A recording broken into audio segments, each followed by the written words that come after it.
Hey, what's up everybody? My name is Ryan Reeves and welcome to the Muscle Up America shop. Today we're going to talk about our 72 Chevelle Malibu that we've nicknamed the Pewter Ghost. It's got a pretty unique feature to it that gives it that name, and we're going to share that story with you, talk to you about the car, some of our plans for it, and show you the process here along the way. We're going to take this thing from the barn find that it was. I've been sitting in a barn for over 15 years with lots of rat poop in it. We're gonna rat this thing out first before we attempt to do a full restoration on it, have some fun with the color, bring out some patina, and burn some tires. Stay tuned, let's check it out.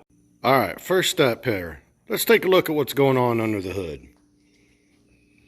This is a 350 small block that was built and or modified some point in the late 90s, and we know that because we found some receipts for parts inside the glove box.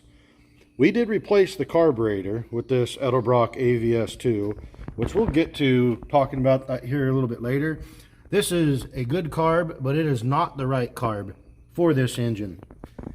The previous owner, I believe, had aspirations of making this thing a race car because he had a mount in the center of the car in between the seats there that I've taken out that looked like it was a mount for a nitrous bottle. So I don't know if this engine has been built for nitrous or not, but what we do know is it's got an enormous cam.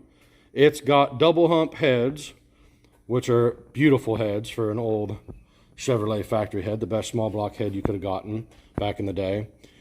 And it's got roller rockers with a stud girdle on it. I've had those valve covers off so we know what's underneath there. It's got nice roller rockers.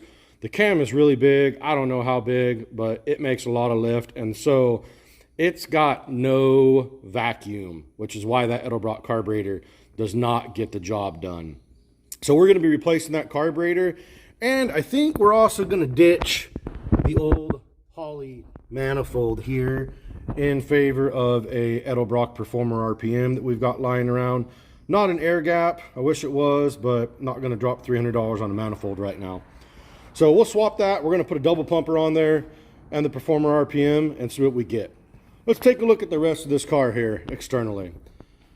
You can see we're playing with the paint, having some fun with that. Before we go and spend a whole bunch of money, we're going to rat this thing out. This thing is about the best example of a rat muscle car that you're probably going to see. It was full of rat poop. Man, I cleaned a ton out. Factory, this car came originally with white interior and a bench seat. Luckily, the owner kept the bench seat and we still have that, but they put buckets in it as well. It was not blue from the factory. It actually was this pewter color that you can see back here. One of the reasons why we've named it the Pewter Ghost. The biggest reason though isn't just the pewter paint job. It's that this car has a very, very, very rare option. Try to get you in here so you can possibly see this. On this body tag here, on the far right there, it is, you see the 14 clearly? There we go. And next to the 14 is an H in front of the PNT. That H code is not a Chevelle option code for a vinyl top. That was a bit of a mystery when we first got it. We started doing some research. What is this H code? I went to the internet to a bunch of Chevelle experts, and they all laughed at me and told me, no, it's not a letter H. There's no way. You're wrong. Well, you just saw it is an H. And what we learned is that H was used by Buick, Pontiac, and Cadillac. And it was for a silver pewter vinyl top. So what we have here is the Pewter Ghost that came to us originally from the factory in Kansas City with a matching pewter color and pewter vinyl top combo, which makes that a pretty dang rare color combo. I want to get it back to that at some point, but in the meantime right now, we're just going to have some fun with this car. So next thing we're going to do is we're going to get into the engine work that we're going to do, and we'll show you the outcome of that. Before I do that, cool thing for this car is, man, for being in the barn as long as it was, the interior, the sheet metal is all really good. It's a little dirty down there, but there is no sheet metal on this car that has to be replaced. Part of that is probably because you notice the difference in the color here. This thing must have had a little good sized fender bender at one point, because we've got a different color up here on this fender, and we have a different color up here on this fender. This fender was gold, and that door right there, the passenger side door, well, it was green. You can see that right there. So we've got a little extra color combo going on here, but we'll have some fun with the patina and see what happens here along the way. Stay tuned. Well, anytime you get your hands on an old car, especially one that's been sitting around for a long time in a barn like this one was, it's always neat to see what you can find in the car. Check it out. Let's take a look at a couple things. We found two neat things. I'm going to show you one of them right now. So here in the glove box, no, I'm not talking about the Firehouse tape cover. Found some interesting things in here. We've got the original owner's manual for one, which is pretty cool.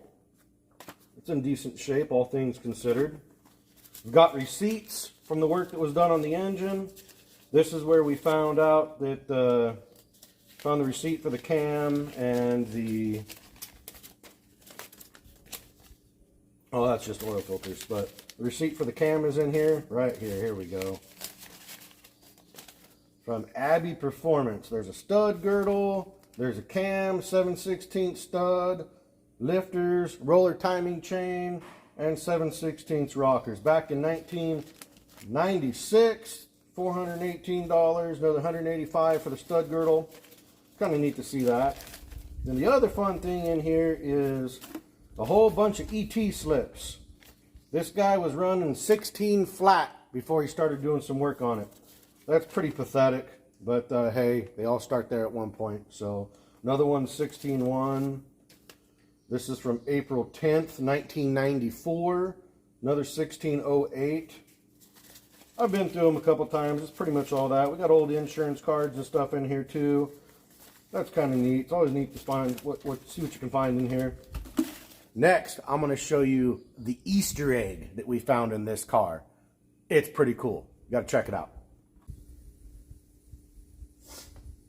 Pardon my sweat. It's July in Missouri, and so it's hot as can be. I want to show you a really neat Easter egg that I found in the back of the Pewter Ghost. You do see the original pewter color in here. It's a pretty color. I like it. Let me tell you what I found here.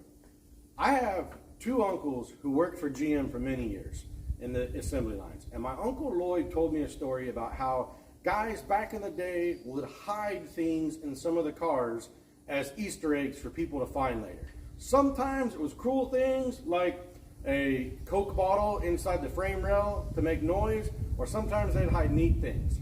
I was way back up in here cleaning rat crap and mud and junk out of the back here, out of the fender area, the inner fender, and I grabbed and stumbled upon a old football card. Check this out. Now, I collected football cards as a kid, and so right away I saw it, I knew it was old, and I wondered, could this be an Easter egg that was hidden there? Well, this is a 72, and so I figured if that card is a 72 or older, there's a good chance that it was put in there from the factory. I doubt that some kid had his football card collection in here flying around and one just happened to get stuck back there. So it turns out this is a 1971 Topps Speedy Duncan. He was a safety for the Chargers. Pretty darn cool find in here, especially for a guy that used to collect old football cards and baseball cards as a kid. This is one of my favorite things about this car. It's not often that you find something neat like that. The Ghost just keeps on giving. Share a little bit more info with you about the game plan here for the Pewter Ghost and what we're doing overall here at Muscle Up America. Our goal is to restore classic cars for our nation's heroes because we think that their sacrifice is something that is worth us saying thank you in a major way. The Ghost isn't necessarily a project that we're doing that's going to be given away. It's a project that we're going to work on here to have some fun with in the meantime while we finish up our Corvette and our Camaro project as well. Probably going to have a lot of fun with this car. have some ideas to let some of our supporters and some of our nation's heroes enjoy this thing, take it out for a spin here along the way as well.